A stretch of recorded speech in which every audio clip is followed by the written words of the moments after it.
Shout out!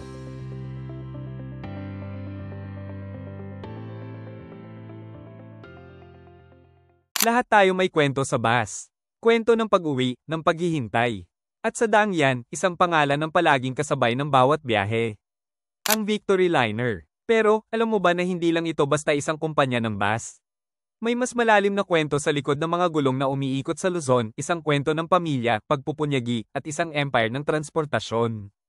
Tara guys, samahan niyo ako, alamin natin ang buong kwento ng Victory Liner Incorporated mula sa kanilang humble beginnings hanggang sa pag-usbong ng mga kaakibat na kumpanya na bumubuo ngayon sa isa sa pinakamalawak na transport network sa buong Pilipinas.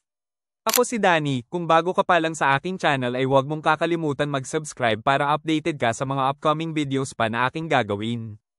At paki-comment din kung taga saan ka para malaman ko naman kung saan umabot tong video ko. Maraming salamat! Tara guys, simulan na natin. Ang nagtatag ng Victory Liner ay walang iba kundi si Jose Isaac Hernandez. Taong 1945 katatapos pa lamang ng ikalawang digmaang pandaigdig. Ang Maynila ay duguan, abo, at wasak. Ngunit sa gitna ng kaguluhan at pagkawasak, may iilang Pilipino ang hindi nawalan ng pag-asa. Isa na rito si Jose Isaac Hernandez, isang mekaniko mula sa Macabebe, Pampanga. Sa kanyang mga mata, ang mga sirang truck ng mga sundalong Amerikano ay hindi basura kundi isa itong pagkakataon. Mula sa mga kalawangin at wasak na pyesa ng mga military surplus, binuo ni Jose ang isang improvised na truck na ginawa niyang pampasaherong bus. At noong October 15, 1945, pinatakbo niya ito sa unang pagkakataon sa rutang Maynila patungong Olongapo. Siya mismo ang driver at ang kanyang bayaw na si Leonardo D. Trinidad ang naging konduktor. Ipinangalan niya ang kanyang negosyo sa salitang Victory mula sa kilalang ekspresyong Victory Joe na sumisimbolo sa tagumpay ng mga Amerikano sa digmaan. Ngunit sa puso ni Jose, ang tagumpay na ito ay hindi lamang para sa Amerika, ito ay tagumpay ng Pilipino, ng kanyang pamilya, at ng kanyang panaginip. Ang Victory Liner ay nagsimula bilang iisang sasakyan. Walang terminal, walang formal na sistema, ngunit mayroon silang isang bagay na mas mahalaga sa lahat, ang dedikasyon. Pagpasok ng dekada 50, unti-unti nang nakakabangon ang Pilipinas mula sa sugat ng digmaan. Habang ang iba ay nagsisimula pa lang, ang Victory Liner ay nakaangat na. Mula sa isang bus, naging 5, naging 10. At sa bawat nadagdag na sasakyan, nadadagdagan din ang hangganan ng kanilang serbisyo mula Maynila patungong Bulacan, Pampanga, Zambales, at Bataan. Hindi lamang ruta ang lumalawak, pati ang reputasyon. Sa mga probinsya ng gitnang Luzon, ang pangalan ng Victory Liner ay naging simbolo ng tiwala, kaligtasan, at serbisyong maaasahan. Sa panahong ito, nagsimulang i-institutionalize ni Jose ang kanyang negosyo, nagkaroon na ng dispatch system, uniform para sa mga driver at konduktor, at regular na maintenance ng mga sasakyan. Pagsapit ng dekada 60 at 70, nakilala ang Victory Liner bilang isa sa pinakaunang provincial bus companies na nagpasok ng air-conditioned buses, isang malaking hakbang sa pagpapaganda ng karanasan ng pasahero.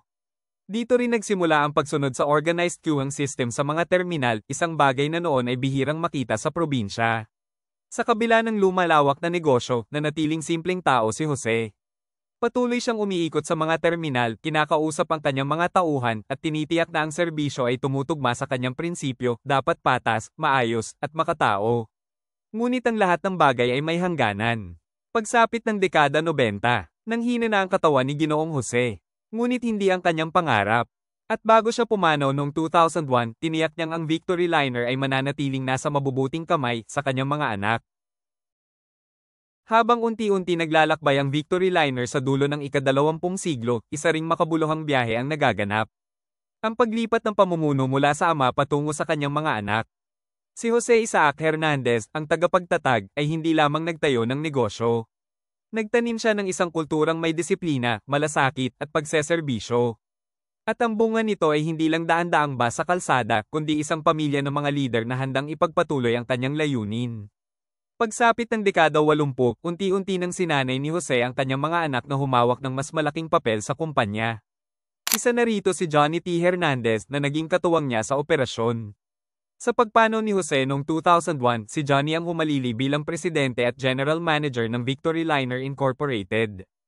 Kasama niya ang anak niyang si Edward Hernandez bilang Vice President for Operations at kanyang pamangkin na si Marivic Del Pilar bilang Vice President for Treasury and Marketing. Sila ang mga naging bagong mukha ng Victory Liner, ngunit ang diwa ng kanilang ama ang siyang nananatiling gabay. Sa panahong ito, lalo pang lumawak ang network ng Victory Liner. Nadagdagan ng mga rutang dumaraan sa buong Central Luzon at Northern Luzon mula Baguio, Pangasinan, Nueva Ecija hanggang Tuguegarao sa Cagayan. Nadagdagan rin ng mga modernong pasilidad sa terminal at nagpatuloy ang pagbili ng mga dekalidad na bus units mula sa Japan, Korea, at Europe. Isa rin sa mga mahalagang bahagi ng dekadang ito ang pagpapataas ng antas ng propesyon ng pamunuan. Ginawang mas organisado ang operasyon mula sa ticketing hanggang sa fleet management. Sa panahong unti-unti nang sumisibol ang kompetisyon sa transportasyon, nanatiling matatag ang Victory Liner dahil sa loyalty ng mga empleyado at tiwala ng publiko. Sa mga pasaherong araw-araw na bumibiyahe patungo sa trabaho, paaralan, o tahanan, ang Victory Liner ay hindi lang sasakyan. Ito'y kasama sa pang-araw-araw na buhay. Sa pagpasok ng 2010, hindi na katulad ng dati ang lansangan. Kasabay ng mabilis na teknolohiya at lumalawak na kompetisyon, napilitang lumiko ang maraming negosyo sa bagong direksyon. Ngunit para sa Victory Liner, ito ay hindi hadlang, ito ay panibagong biyahe ng pagbabago. Sa ilalim ng pamumuno ng Johnny T. Hernandez at ng mga bagong henerasyon ng pamilya, pinasok ng Victory Liner ang makabagong pamamalakad. Na-digitalize ang operasyon. Nagkaroon ng online booking system, real-time fleet monitoring, at automated ticketing sa mga piling terminal. Layunin nitong gawing mas epesyente, mabilis, at maginhawa ang biyahe ng bawat pasahero. In-upgrade din ng mga bus units kung saan mas pinahalagahan ang kaligtasan, kaginhawaan, at environmental standards. Pumasok sa fleet ang mga modernong luxury units, first class, deluxe, at kamakailan lamang ang Royal Class Sleeper buses, unang inilunsad noong 2023. May malalawak na reclining beds, personal TV, at USB charging ports, tila hotel sa kalsada. Ngunit ang pinakamalaking hamon ay dumating noong 2020 nang ang buong mundo ay tumigil dahil sa pandemya ng COVID-19. Huminto ang biyahe, nalugi ang kita, ilang empleyado ang naapektuhan. Ngunit sa kabila nito, nanatiling bukas ang Victory Liner sa responsableng pagtugon. Gumamit sila ng health protocols, disinfection systems, at contactless boarding. Nagbawas man ng biyahe, hindi sila tuluyang nagsara. Sa tulong ng kanilang matagal ng karanasan at matibay na sistema, muli silang bumangon, katulad ng ginawa ni Jose Isaac Hernandez noong 1945. At noong November 2024, muling isinulat ng Victory Liner ang kasaysayan ng inilunsad nito ang unang electric buses sa rutang Quezon City hanggang San Fernando, Pampanga. Isa itong bahagi ng advokasya nila sa carbon neutral transport system, isang hakbang tungo sa isang mas berde at malinis na kinabukasan. Matapos ang pagpanaw ni Johnny T. Hernandez noong Mayo 2024, ipinasa niya ang pamumuno ng kumpanya sa kanyang anak at pamangkin bilang pagtitiyak sa pagpapatuloy ng kanyang naiambag na pamana. Pagsapit ng 2025, nakatayo ang Victory Liner bilang isang modernong institusyon sa transportasyon sa Luzon. Pinamumunuan ito ngayon ng buong husay ni Marivic Hernandez del Pilar, pamangkin ni Johnny T. Hernandez, na may formal na titulong President at General Manager. Siya ang naging sentro ng pamunuan pagkatapos ni Johnny T. Hernandez. At si Edward Hernandez, anak ni Johnny T. Hernandez, ay bilang Vice President for Operations. Habang patuloy na umiikot ang gulong ng kasaysayan ng Victory Liner Incorporated, hindi lamang ito na natiling isang kumpanyang naglilingkod sa ruta ng Hilagang Luzon. Sa halip, ito ay naging haligi ng isang mas malawak na grupo ng mga kumpanyang pampasahero na pawang bahagi ng isang magkakaugnay na sistema ng transportasyon sa bansa. Mga subsidiary ng Victory Liner Incorporated. Isa sa mga pangunahing sangay nito ay ang Pangasinan 5-Star Bus Company Incorporated. Ang kumpanyang ito ay naglilingkod sa mga pangunahing ruta mula sa Kalakhang, Maynila patungong mga lalawigan sa Lambak ng Cagayan at Hilagang Luzon. Mayroon itong tinatayang mahigit 700 unit ng mga bus at itinuturing na isa sa pinakamalaking bus operator sa bansa. Isa pang mahalagang katuwang ay ang Bataan Transit Company Incorporated. Ang Bataan Transit ay pangunahing naglilingkod sa mga rutang patungo sa mga bayan ng Balanga at Mariveles sa lalawigan ng Bataan, pati na rin sa mga lungsod ng San Fernando at iba pang bahagi ng La Union. Kilala ito sa paggamit ng mga modernong unit gaya ng Hyundai Universe at Higer luxury buses para sa mas komportableng biyahe. Hindi rin may kakaila ang papel ng First North Luzon Transit Company Incorporated. Naging layunin ng kumpanyang ito na paunlarin ang serbisyo ng transportasyon sa hilaga ng Luzon, partikular mula sa Kalakhang, Maynila patungong Pampanga, Pangasinan, at lalawigan ng La Union. Isa itong mahalagang bahagi ng pagpapalawak ng Victory Liner Group. Kabilang din sa kanilang network ang Luzon Cisco Transport.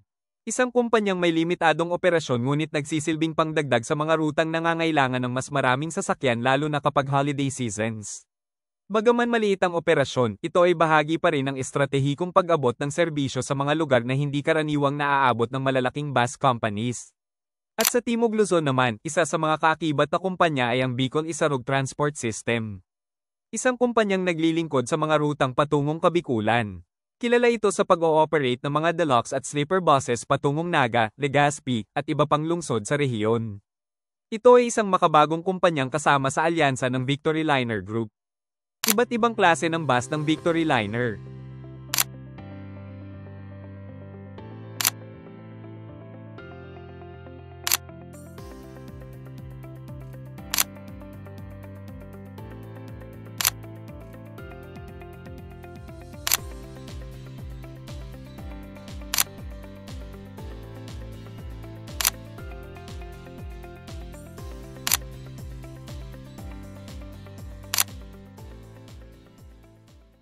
Mula probinsya hanggang syudad, mula kahapon hanggang ngayon, Victory Liner at ang mga kaalyado nitong kumpanya ang naging katuwang ng milyon-milyong Pilipino sa paglalakbay, pauwi man sa tahanan, o patungo sa bagong buhay.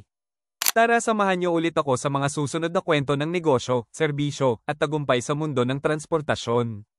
Dahil ang bawat bus, may kwento. At ang kwento ng Victory Liner ay kwento nating lahat.